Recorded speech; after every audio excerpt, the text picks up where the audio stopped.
महादेव के सभी भक्तों को जय श्री केदार, हर हर महादेव। यदि आप केदारनाथ धाम पहली बार जा रहे हैं तो यह वीडियो आपके लिए है। यह वीडियो मैंने एक डिटेल्ड इन्फॉर्मेशन वाला वीडियो बनाया है, जिसमें कि साथ में रूट मैप भी मैंने आपको शो किया है। यानी रूट मैप की सहायता से मैंने इस वीडियो को एक्सप्लेन किया है। साथ ही होटल के खर्चे, ट्रांसपोर्ट का खर्चा, यात्रा में लगने वाला समय, यात्रा के बीच पड़ने वाले स्थान, सभी इन्फॉर्मेशन को मैंने इसमें कलेक्ट किया है। तो चलिए वीडियो को शुरू करते हैं। आप भारत में कहीं भी रहते हैं, आपको केदारनाथ की यात्रा शुरू करने के लिए उत्तराखंड के हरिद्वार या फिर ऋषिकेश आना होगा। हरिद्वार एक बेटर ऑप्शन है, क्योंकि हरिद्वार एक बेटर ऑप्शन है ऋषिकेश की तुलना में, क्योंकि हरिद्वार से सभी शहरों की कनेक्टिविटी ज़्यादा अच्छी है। ज़्यादा शहरों से हरिद्वार की डायरेक्ट ट्रेन्स अवेलेबल हैं और डायरेक्ट बसेस भी अवेलेबल हैं। वहीं ऋषिकेश के लिए भी ट्रेन और बस दोनों मिलती हैं, लेकिन उसकी कनेक्टिविटी बहुत ज़्यादा नहीं है। तो बेहतर यही है कि आप अपने शहर से हरिद्वार आएँ। अब आप हरिद्वार पहुंच चुके हैं, तो हरिद्वार से आगे की यात्रा आपकी कैसी रहेगी मैं आपको ये बताता हूं। हरिद्वार से हमको आगे केदारनाथ के लिए सोनप्रयाग जाना होता है। यानी हरिद्वार से केदारनाथ की डायरेक्ट बस अवेलेबल नहीं है, हरिद्वार से हमें सोनप्रयाग तक जाना होता है। अब हरिद्वार से हमको सोनप्रयाग तक जाने के लिए बस मिल जाती हैं, शेयर टैक्सी मिल जाती हैं या फिर प्राइवेट कैब मिल जाती हैं। बस के टाइमिंग की बात की जाए तो बस सुबह के 4 बजे से लेकर सुबह के 8 बजे तक ही मिल पाती हैं। यदि आप 8 बजे के बाद हरिद्वार पहुंचे हैं तो पूरी संभावना है कि आपको यहां से सोनप्रयाग तक जाने के लिए कोई भी बस नहीं मिल पाएगी। तो इस बात का विशेष ध्यान रखिएगा कि आपको हरिद्वार किस समय पर पहुंचना है। यानी आप सुबह के 4 बजे से लेकर 8 बजे तक हर हालत में हरिद्वार पहुँच जाएँ, तभी आप उस दिन वहाँ से सोनप्रयाग जा पाएंगे। एक चीज़ ध्यान रखिएगा, यहाँ पर ज़्यादा भीड़ होने पर आपको बस की टिकट मिलना मुश्किल हो सकता है। तो कोशिश कीजिएगा जहाँ से भी आप आ रहे हैं, आप ऑनलाइन टिकट बुक कराकर ही यहाँ पर आएँ। यानी आप हरिद्वार से सोनप्रयाग की ऑनलाइन टिकट बुक कराने के बाद यहाँ पर हरिद्वार पहुँचें। बस की ऑनलाइन टिकट आपको 900 से 1000 रुपये में मिलेगी। इस समय मैं मैप में हरिद्वार से सोनप्रयाग रूट को मार्क कर रहा हूँ। हरिद्वार से सोनप्रयाग की दूरी है लगभग 230 किलोमीटर। पूरा सफ़र पहाड़ी रास्ते का है, इसीलिए इसमें समय थोड़ा ज़्यादा लगता है और लगभग 8 से 9 घंटे का समय आपको सोनप्रयाग तक पहुंचने में लग जाता है। यदि हम हरिद्वार से शेयर टैक्सी की बात करें तो आपको 9:30 बजे तक मिल जाती है, और यदि आप प्राइवेट कैब की बात करें तो हरिद्वार से आपको 10 बजे तक प्राइवेट कैब भी सोनप्रयाग तक के लिए मिल जाएंगी। अब बात करें किराए की, तो यहाँ पर आपको बस में लगभग 600 रुपये किराया पड़ता है हरिद्वार से सोनप्रयाग तक का, और शेयर टैक्सी में लगभग 1200 से 1500 रुपये किराया पड़ता है। और यात्रा की भीड़ यदि ज़्यादा होती है तो ये किराया थोड़ा कई बार बढ़ भी जाता है, क्योंकि यहाँ पर सारा खेल डिमांड एंड सप्लाई का है। अगर यात्रियों की डिमांड ज़्यादा है तो उस समय पर यहाँ पर रेट थोड़े से बढ़ जाते हैं।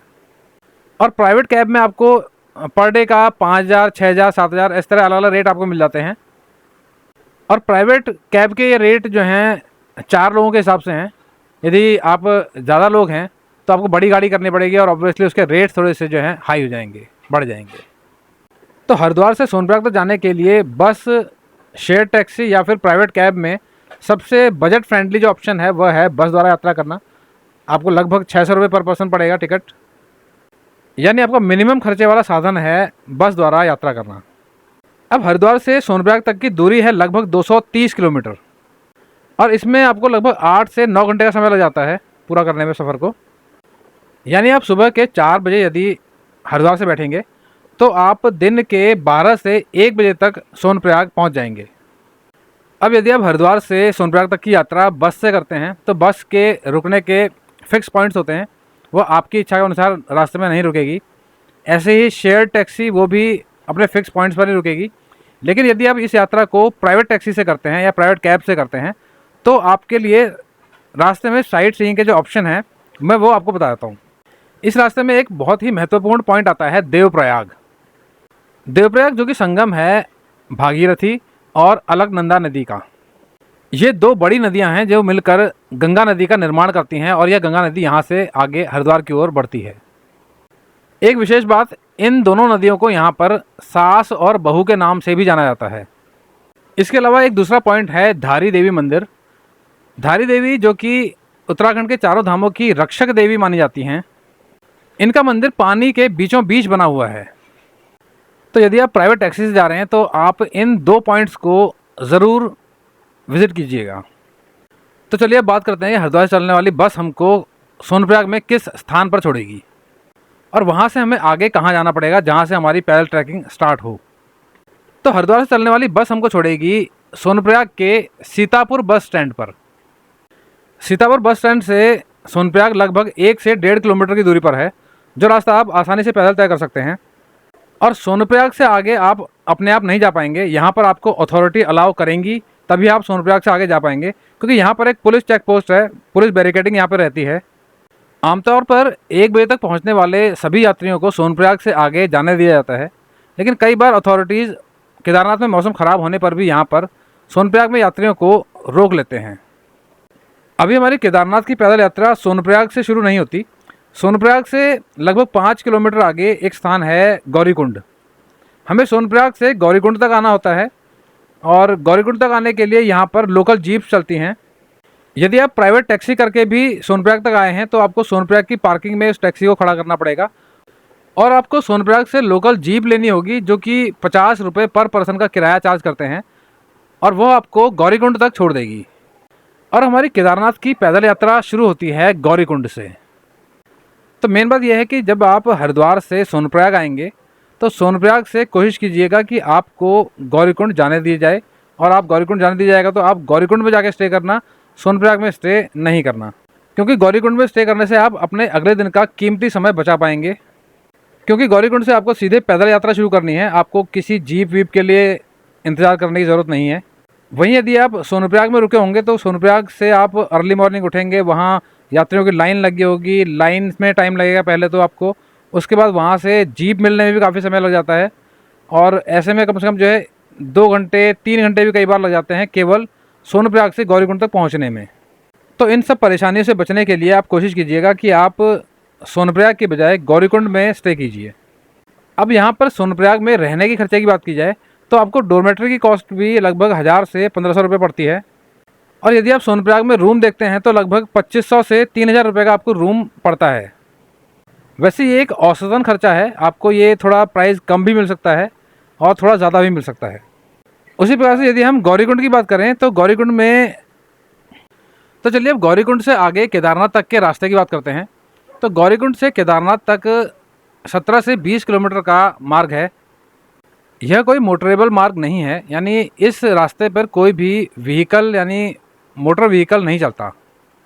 आपको इस रास्ते को या तो पैदल या फिर घोड़े खच्चर की मदद से या फिर पालकी द्वारा पूरा करना होता है। इस रास्ते में पैदल चलने पर आपको 10 से 12 घंटे का समय लग जाता है।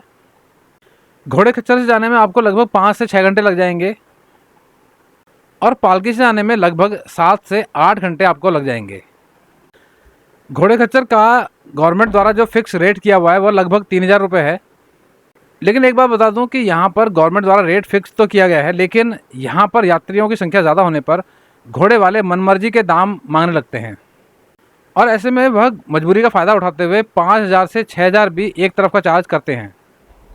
यदि आपके साथ कोई बुज़ुर्ग हैं जो पैदल नहीं चल सकते और आप उनको इस यात्रा पर ले जाना चाहते हैं तो मेरा मशवरा यही है कि आप घोड़े खच्चर की बजाय पालकी को प्रेफरेंस दें। पालकी 4 लोगों द्वारा उठाई जाती है और पालकी काफ़ी सेफ़ ऑप्शन है, लेकिन पालकी के साथ एक दिक्कत है कि पालकी थोड़ी महंगी है। पालकी से केवल एक तरफ का खर्चा ही लगभग 8000 से 10000 रुपये तक आ जाता है। लेकिन बुज़ुर्गों के लिए यह सबसे ज़्यादा सेफ़ ऑप्शन है, क्योंकि ऐसे में उनको बॉडी पर स्ट्रेन नहीं पड़ता जो कि घोड़े खच्चर से यात्रा में पड़ता है। क्योंकि ज़्यादा बुज़ुर्ग लोग घोड़े खच्चर पे आसानी से यात्रा नहीं कर सकते, चढ़ते समय या उतरते समय दोनों ही समय बॉडी पर काफ़ी ज़ोर पड़ता है। घोड़े खच्चर से यात्रा में एक परेशानी और है कि कई बार घोड़े खच्चर इन रास्तों पर गिर जाते हैं। घोड़े खच्चर रास्तों में गिरते हैं तो ऊपर बैठा सवार भी नीचे गिरता है। ऐसे में घोड़े के पैरों के नीचे दबने की संभावना रहती है, साथ ही पीछे से आने वाले दूसरे घोड़ों से टकरा कर चोटिल होने की संभावना भी रहती है। तो घोड़े खच्चर से यात्रा बुज़ुर्गों के लिए तो बिल्कुल भी सेफ़ ऑप्शन नहीं है। बुज़ुर्ग यदि साथ में हैं तो आप पालकी द्वारा उनको यात्रा कराएं, या फिर आप ऐसा कर सकते हैं कि आप हेलीकॉप्टर द्वारा उनको यात्रा कराएं। हेलीकॉप्टर यात्रा का खर्च पालकी से काफ़ी कम है, जो कि लगभग 6500 रुपये फाटा और सिरसी से है, और लगभग 8,500 रुपये गुप्तकाशी से है। लेकिन हेलीकॉप्टर यात्रा की सबसे बड़ी समस्या है कि हेलीकॉप्टर का टिकट आसानी से मिल ही नहीं पाता। चलिए मैं अब आपको बताता हूँ कि ट्रैकिंग रूट में हमारे रास्ते में कौन कौन से स्थान पड़ते हैं। तो गौरीकुंड से केदारनाथ तक जाने में हमारे रास्ते में सबसे पहले आता है जंगल चट्टी, उसके बाद आता है भीमबली, फिर आता है रामबाड़ा, और रामबाड़ा के बाद हम जो है मंदाकिनी नदी को क्रॉस कर लेते हैं और यात्रा की असली चढ़ाई इसके बाद शुरू होती है। यानी मंदाकिनी नदी क्रॉस करने के बाद जो रास्ता आता है वह काफ़ी खड़ी चढ़ाई वाला रास्ता है। रास्ता इतना कठिन है कि यहाँ पर 4-5 कदम चलने के बाद ही आप थकान महसूस करने लगते हैं, और इसको पार करने का सबसे सही तरीका है कि छोटे छोटे कदम लेकर चलिए और जहाँ थकान हो रुक जाइए। यहाँ लंबे कदमों से चलना और तेज़ चलना अवॉइड कीजिए। केदारनाथ में ऊपर जाकर पानी की एक बोतल का प्राइस भी आपको लगभग 100 रुपये पड़ता है, इसलिए कोशिश कीजिएगा पानी अपना नीचे से ही साथ लेकर जाएं। गौरीकुंड से केदारनाथ तक के पूरे रास्ते में जगह जगह पर मेडिकल रिलीफ कैंप हैं, जहाँ पर आपको बेसिक मेडिसिन मिल जाती हैं। जगह जगह पर छोटे छोटे ढाबे भी हैं, जहाँ पर आपको पराठा, मैगी, इस तरह की चीज़ें मिल जाती हैं। और पूरे रास्ते में बहुत से वॉशरूम्स हैं, यानी वॉशरूम की फैसिलिटी यहाँ पर पूरी तरह से दुरुस्त है। गौरीकुंड से यात्रा शुरू करके आप शाम तक या फिर रात तक केदारनाथ पहुँचेंगे, तो एक रात आपको केदारनाथ में स्टे करना ज़रूरी हो जाएगा। और यहाँ केदारनाथ में ज़्यादातर टेंट्स अवेलेबल हैं। यहाँ पर होटल रूम्स भी हैं, लेकिन रूम्स की संख्या काफ़ी कम है। और यहाँ पर टेंट की कॉस्ट आपको लगभग 1000 से 1500 रुपये पड़ती है, अगर आप प्रॉपर केदारनाथ में लेते हैं तो। और यदि आप केदारनाथ से थोड़ा पहले हेलीपैड के पास आ जाएंगे, वहाँ पर आपको थोड़ा 700-800 रुपये में टेंट मिल जाते हैं। यानी आप जितना केदारनाथ मंदिर के समीप अकोमोडेशन ट्राई करेंगे उतना महंगा आपको पड़ेगा। वैसे मैंने अपनी तरफ से पूरी कोशिश की है कि आपको सभी जानकारी मिले और सही जानकारी मिले, लेकिन फिर भी यदि आपकी कोई क्वेरीज़ हों जो इस वीडियो में छूट गई हों तो आप कमेंट बॉक्स में लिख सकते हैं। मेरी कोशिश रहेगी कि मैं आपको सभी सवालों का जवाब दूं। तो चलिए अब इस छोटी लेकिन अहम जानकारी के बाद मैं अब अपनी वाणी को विराम देता हूं। वीडियो यदि पसंद आया हो तो वीडियो को लाइक और शेयर ज़रूर कीजिएगा। नई जगह और नई जानकारी के साथ मैं आपसे फिर मिलूंगा एक नए वीडियो में।